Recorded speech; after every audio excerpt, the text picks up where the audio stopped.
Welcome to my intro to knitting.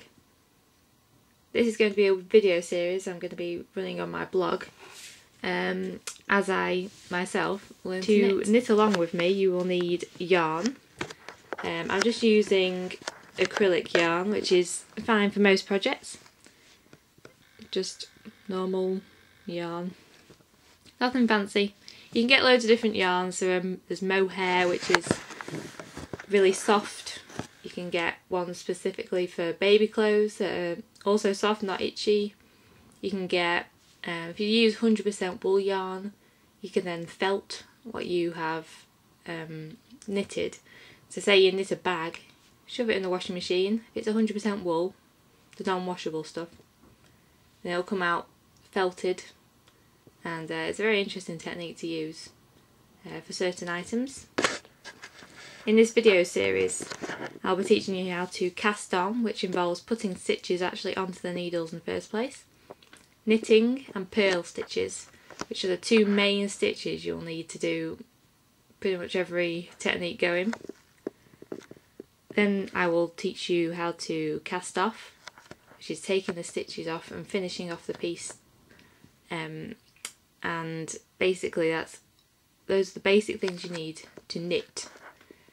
Flat pieces. By flat pieces, I mean obviously 2D, so it's like blankets, throws, scarves you can do, and you can just do those with straight needles, like these. There you can see there. These are just metal normal knitting needles, 4.5mm those are. Flat knitting, you'll do pieces that are just flat. Obviously you can make 3D shapes from them if you sew the edges together, but obviously you get seams doing that.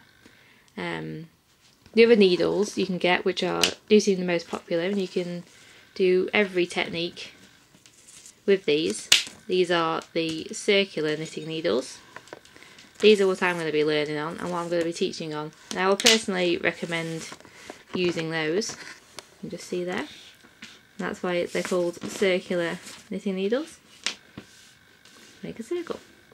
And you can make sort of tube shapes if you can knit around, you knit in the round, and you make tube shapes. You can make any 3D seamless shape using circular needles, or you can just do flat knitting as usual.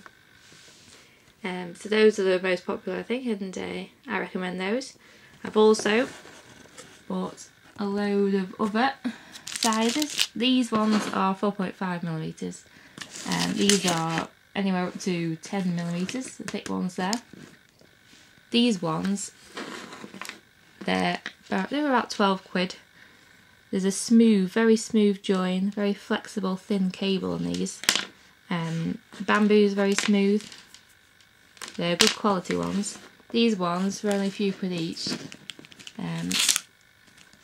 Bit more of a thick, less flexible cable on them. You can see they're like a plastic tube. I would personally recommend the more expensive ones once you get into knitting. To start off with, these are perfectly fine, but you might want to switch up to the more expensive ones later. These are double pointed needles, the point at each end. You get them in sets of 4 or 5. Those are for making small diameter, like tube projects, so small toys, things like that. Oh, and socks. Definitely socks. Double pointed needles are popular for socks. Although you can also do them on circular needles by using a technique called the magic loop, which I'll also be showing you. There are different materials you can get your needles in. These are metal. These are obviously bamboo. And you can also get plastic.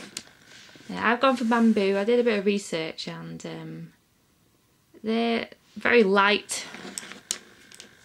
They don't make the sort of click-clack noise that metal does. I've not actually used plastic, but I definitely prefer bamboo to metal, and that's what I'm going to be sticking with.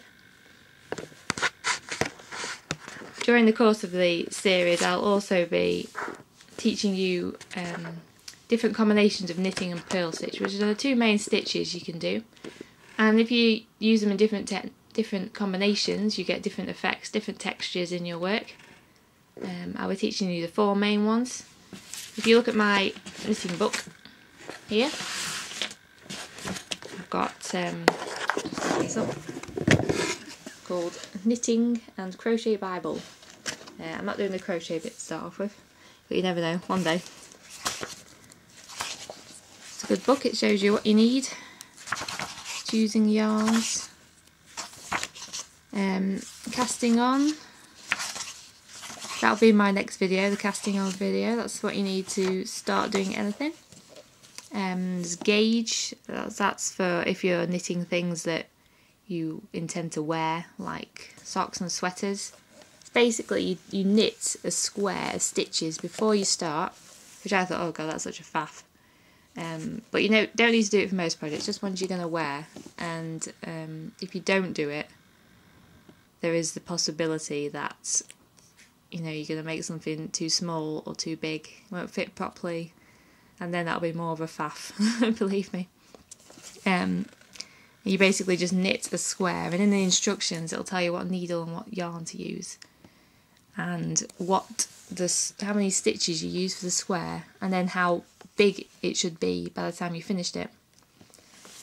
And obviously if you knit and it ends up bigger than it's supposed to be, then you're doing your stitches too loose. If it's smaller than it's supposed to be, and it says in the instructions, then you're doing it too tight, you're doing the stitches too tight, and you'll end up with a smaller sweater or smaller socks or whatever.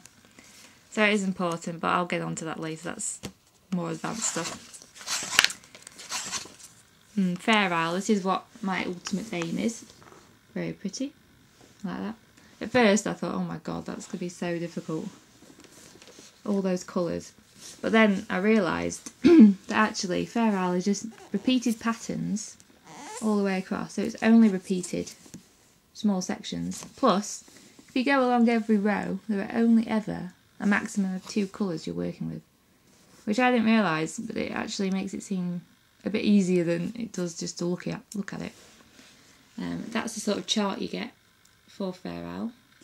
And I'll be talking about knitting patterns, how to read them, different codes, charts later on. All of these different textures you can get, they all use knit and purl stitches in different combinations to get all these different textures in your knitting. So really, if you can do knit and purl stitches, you know, the world is your oyster. You can do loads of different textures. I recommend a book like this because they have pages and pages of the different combinations you can do. Look at that there, very nice textures. All different things you can do with knitting and purling. So really, even though it looks complicated, there's only 2 stitches involved. Same here. This is one of my favourites, Entrelac. Very nice textured sort of crisscross effect. I haven't actually tried most of these yet, so if I do and they turn out to be quite easy, or I think you should know them, I'll do a video on those as well.